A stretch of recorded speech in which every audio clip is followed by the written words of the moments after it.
Olá, você está de volta a mais um vídeo do canal Química Ciência Central.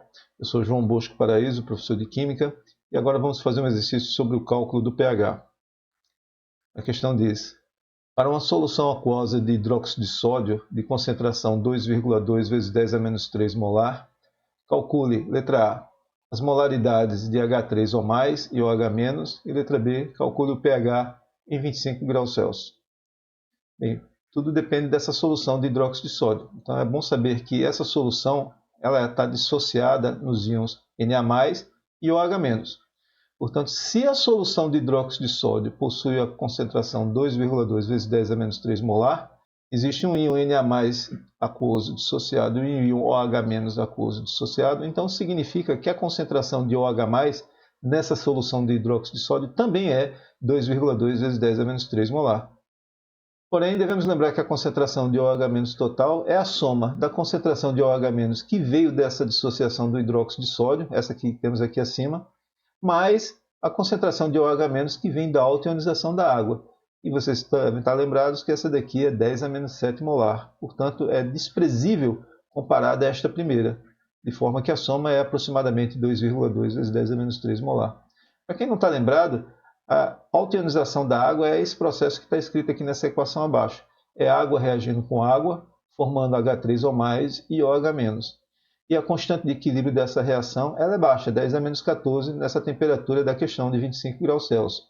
Daí a gente representar por uma seta pequena na direção dos produtos e uma seta bem maior na direção dos reagentes, indicando que eu tenho muito mais reagentes do que produtos. E, portanto, esses íons H3 ou mais e OH- estão presentes numa solução que a gente diz ser diluída. Bem, a constante de equilíbrio Kw ela é a razão entre o produto das atividades das espécies que estão no produto da reação, que é H3 ou mais vezes OH-, ambos elevado ao coeficiente estequiométrico 1, porque aqui é 1 e 1, dividido pelo produto da atividade das espécies que estão nos reagentes. Vai ser a atividade da água vezes a atividade da água, portanto, da atividade da água ao quadrado. Também já vimos em vídeos passados que a atividade da água pura é 1, por isso a constante de equilíbrio vai ser somente o produto da atividade do H3 ou mais vezes a atividade do OH-. É exatamente isso que escrevemos aqui do lado direito. Então, estamos utilizando aqui o conceito de atividade. Então, a atividade do íon H3 ou mais é o seu coeficiente de atividade vezes a sua concentração dividido pela concentração padrão. A atividade do íon OH- vai ser o coeficiente de atividade do íon OH-, a concentração do íon OH- dividido pela concentração padrão. Então vai aparecer duas vezes aqui a concentração padrão no denominador, por isso que fica aqui concentração padrão elevado ao quadrado.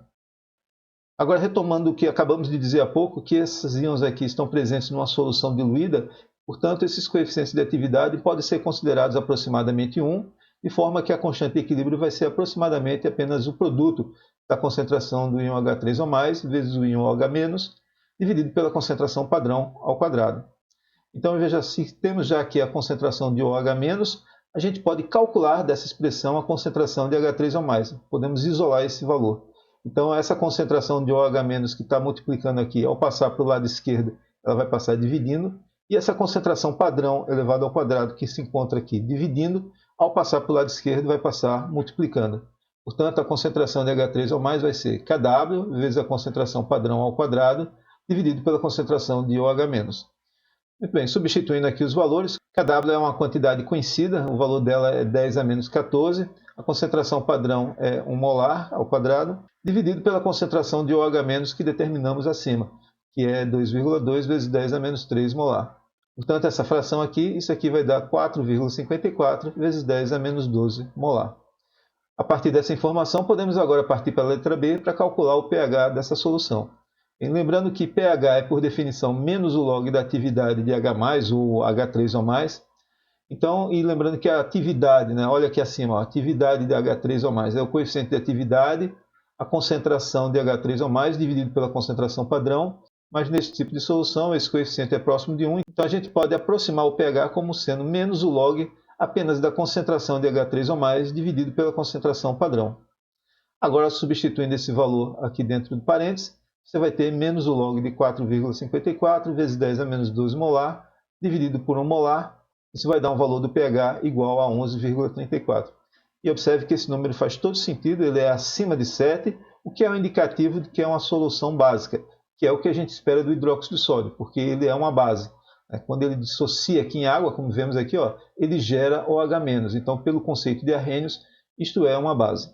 Uma outra maneira de você também resolver essa questão é a seguinte: a partir daqui da concentração de OH-, é possível calcular primeiramente o pOH, que é por definição menos o log da atividade do íon OH-, e portanto isso aqui é aproximadamente menos o log da concentração do íon OH- dividido pela concentração padrão. Então, substituindo esse número aqui no numerador, você vai ter menos o log de 2,2 vezes 10 a menos 3 molar, lembrando que a concentração padrão é 1 molar. Portanto, isso aqui vai dar um valor do pOH igual a 2,66. Agora você pode usar essa relação que pH mais pOH é igual a 14. Bem, se você não lembra da origem dessa relação, tem um vídeo aqui que a gente demonstra de onde surge isso. Eu aconselho depois você dar uma olhada. Mas aqui dessa relação fica claro que você pode isolar e calcular o valor do pH como sendo 14 menos o valor do pOH. Portanto, isso aqui vai ser 14 menos 2,66. O pH vai ser 11,34. E por último, você pode calcular a concentração de H3 ou mais como sendo 10 elevado a menos o valor do pH expresso em mol por litro. Então, quando você substitui 11,34 aqui em cima, isso aqui vai dar 10 elevado a menos 11,34 mol por litro. E este número aqui, isso aqui é igual a 4,57 vezes 10 elevado a menos 12 mol por litro, que é o mesmo resultado, essencialmente, que obtivemos antes. Não dá exatamente igual, porque aqui nós truncamos o valor do pH aqui nessa segunda casa, depois da vírgula. Bem, por este exercício era apenas isso, pessoal. Espero que vocês tenham gostado e a gente se encontra numa próxima oportunidade. Um forte abraço a todos.